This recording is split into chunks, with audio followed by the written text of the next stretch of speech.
Doctor G. Umapathi அவர்களின் மூன்றாவது மகள் நான். நாங்கள் உடன் பிறந்தோர் 6 பேர்.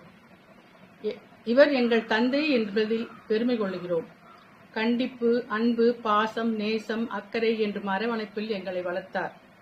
அன்று அல்ல, இன்றும் இவர் பிள்ளைகள் என்று சொன்னால் தனிப்பெருமையும் அந்தஸ்தும் இந்த சமூகத்தில் எங்களுக்கு கிடைக்கிறது.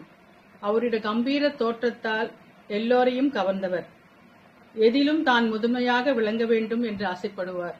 என்றும் அவர் கை மேலே இருக்க வேண்டும் என்றும் ஆசைப்படுவார்.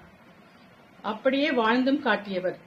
தன் பிள்ளைகளும் பேர பிள்ளைகளும் தன் அருகிலேயே இருக்க வேண்டும் என்று ஆசைப்பட்டவர்.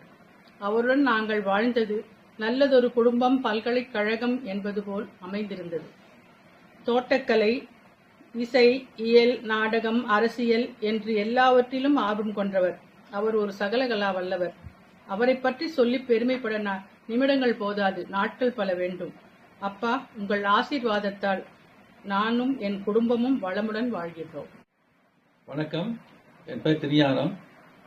திரு உமாபதி ஆனந்த் தியேட்டர் கலைமாமணி அவருடைய மருமகன். இன்றைய தினம் அவருடைய 100வது பிறந்தநாள். நாங்கள் சிறப்பாக விழா எடுக்க வேண்டும் என்று நினைத்திருந்தோம்.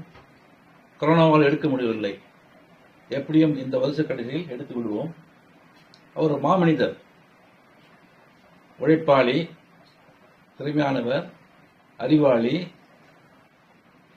மிகவும் தைரியசாலி. அவர் பெரிய ஆலமரம் போல் எங்களை எல்லாம் காத்து வளர்த்தார். எங்களுக்கு பெரிய அந்தஸ்தை கொடுத்தார் இந்த உலகத்தில். நாங்களும் அவரை நினைத்து அவரை போல உழைத்துதான் வந்து கொண்டிருக்கிறோம். அவருடைய குடும்பத்தை நல்லபடியாக காப்பாற்றி கொண்டு வந்தார். ஒரு முறை நடிகர் திலகம் சொல்லுவார், உமாபதி எனக்கு பிடிக்கும், ஏனென்றால் ஒரு உழைப்பாளி குடும்பத்துக்கு உழைத்துக் கொண்டே இருக்கிறார். இது பெரிய வாசகம் அவரிடமிருந்து வந்தது. இதையெல்லாம் பார்க்கும்போது எங்களிடம் சிறு காலம் இல்லையே என்று பெரிய வருத்தம். அவர் இறந்து 25 வருடம் ஆகிவிட்டது. இன்றும் நாங்கள் எல்லோரும் அவருடைய நினைவாக வாழ்ந்து கொண்டிருக்கிறோம். நன்றி.